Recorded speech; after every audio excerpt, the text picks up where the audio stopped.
Welcome everybody, my name is Huschenbeth and this is the opening part about world champion Magnus Carlsen, and I'm going to take a look at the openings of Carlsen from the end of 2009, when Carlsen first became the number one in the world, up to the World Championship match 2016 against Sergei Karjakin.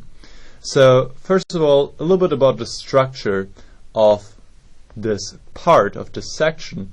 First, in the first two videos, I'm just going to give an overview of Carlsen's openings. So first, Carlsen with white, and then Carlsen with black.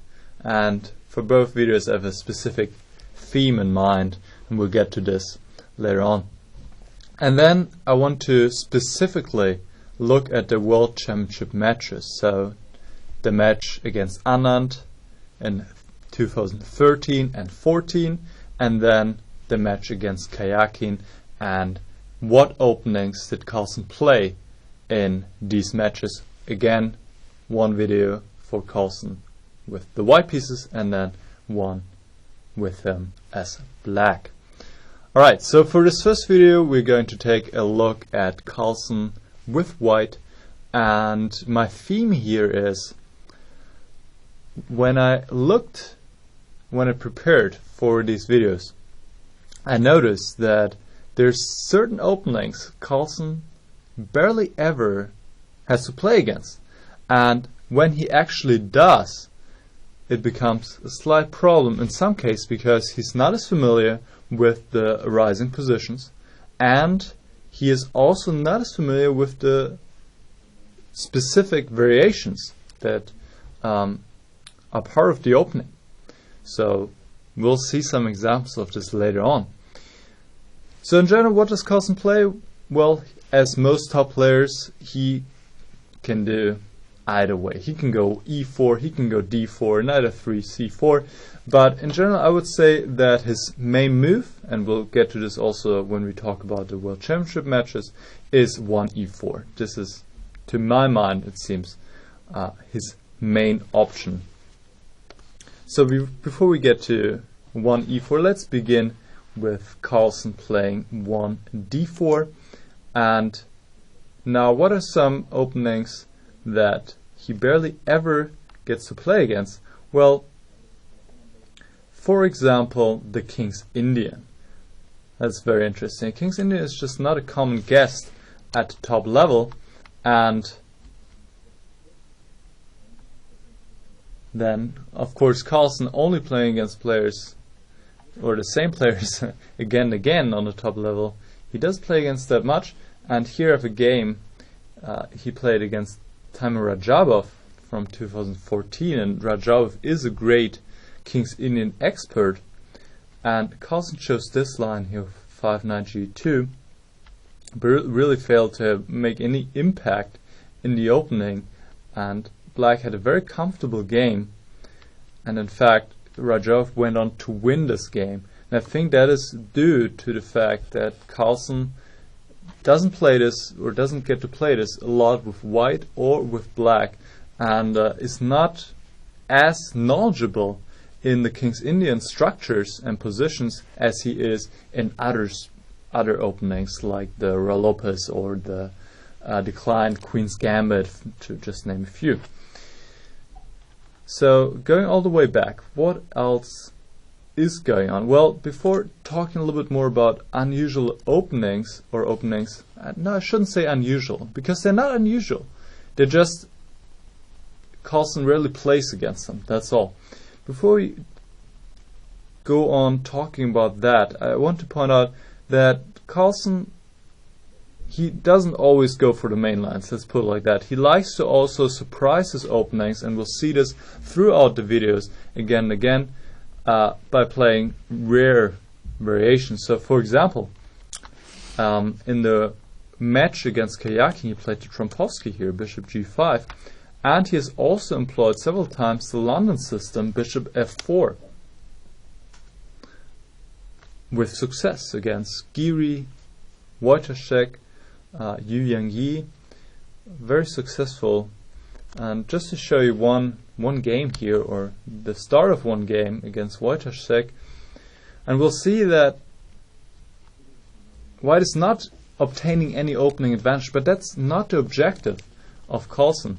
He just wants to get a playable position and then outplay his opponent from there, and that's exactly what he gets with the London system. I mean, there's a lot of potential here.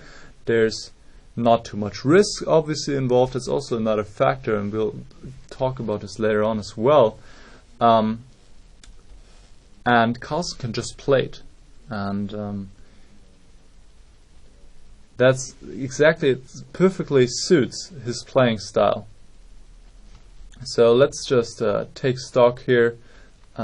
In this position, what has happened? Well, a lot of material has come off. Pawn structure is not too crazy, obviously typical cold spot structure, and well, it doesn't have much of an advantage, but just a playable position, and Carlsen went on to win this game.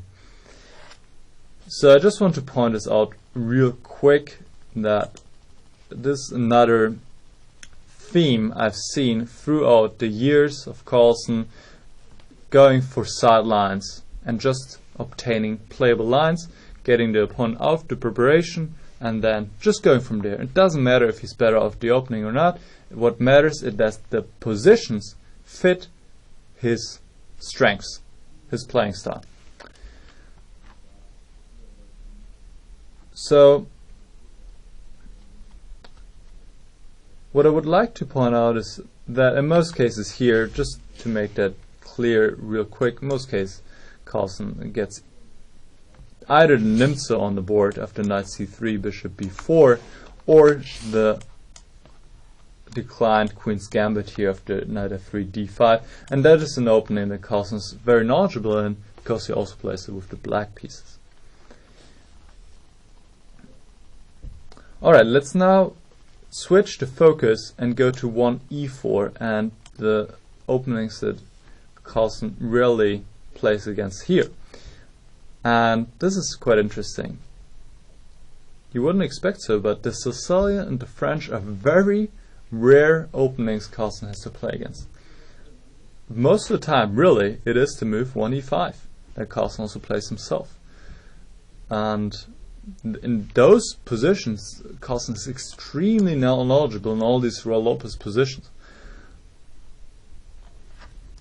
And we'll talk about it much more when we talk about the World Championship matches. Now I would like to focus really on these other openings, such as the French. Carlsen playing mainlines of the French? No. You don't see that. For example, in the 2016 Olympiad in Baku, Carlsen played against Sadora. And Sadora is rated 2560 at the time, 300 points below Carlsen. And Carlsen played knight f3 and just went for the exchange line here in the French. I really didn't get anything out of the opening, as you more or less might expect with the exchange variation. And in fact was even under a little bit of pressure out of the opening, because he advanced the pawns early on the queen side and had his king still in the center, and that allowed Black to immediately start some action here. And it just shows that when Carlsen plays against an opening like the French, he doesn't face that often, that he might have a little bit of problems. I mean, maybe problems goes too far, but he's not as comfortable as in the openings he plays all the time, right? And here's another game against Karana. Here he went 2d3, another complete sideline, obviously.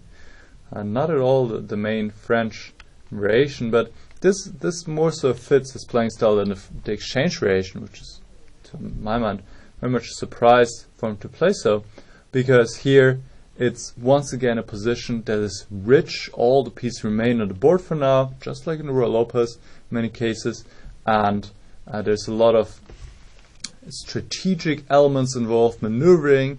It's important where to put your pieces. That more so suits Carlsen.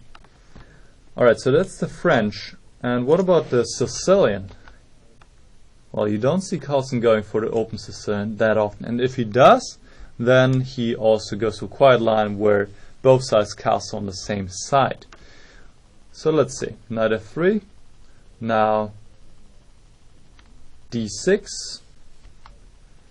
And here Carlsen has played bishop b5 check on several occasions, which once again suits his style very much. If we look at these positions here, where Carlsen obtains a good bind, good control over his center. Objectively speaking, that might not be much for white, but it is exactly one of those positions that are perfect for Carlsen. No risk, slight pressure, and he can try and outplay his opponent. If he goes for the open Sicilian, then, like I said, he goes for quiet lines, bishop e2 here, for example, and then castling kingside.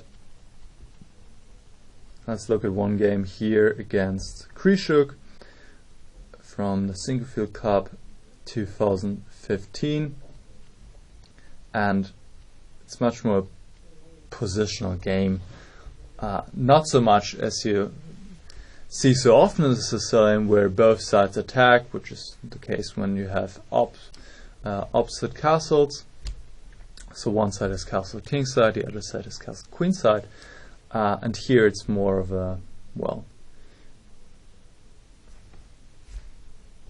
which side has the better pieces and control over certain squares and files, and much more quiet Sicilian.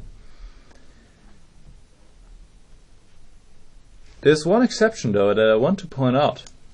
In one game against Wesley So in the Single Cup as well, 2015, there he did go for a sharper line, and I was quite surprised to see this. I'm guessing that specifically Carlsen had prepared this line here, and this is the main line of the English attack in this variation. And here indeed white castles queenside, which you don't see Carlsen doing that often, let's be honest. And g4, the game immediately comes quite sharp. White is sacrificing a pawn here, giving the pawn on d5, but obtaining good play on the light squares. And that once again goes more into the direction of Carlsen's style, playing positionally, but quite different. Carlsen sacrificing a pawn right after the opening, you don't see that often. So that as a quick overview of Carlsen's openings from the years 2009 to 2016, and my focus here, like I said, cannot cover everything, but so I want to see, and I noticed this theme that he doesn't play against certain openings that often, and in some cases that can be a problem. Like against the French, we saw it, because he's just not as familiar with the positions and also with the variations, and it makes sense because there's no point for him to spend that much time on these systems or openings if he barely ever plays against them. Right? It's just very curious for me to see. Alright, so that was the first video, and in the next one we'll look at Carlsen with the black piece. See you then.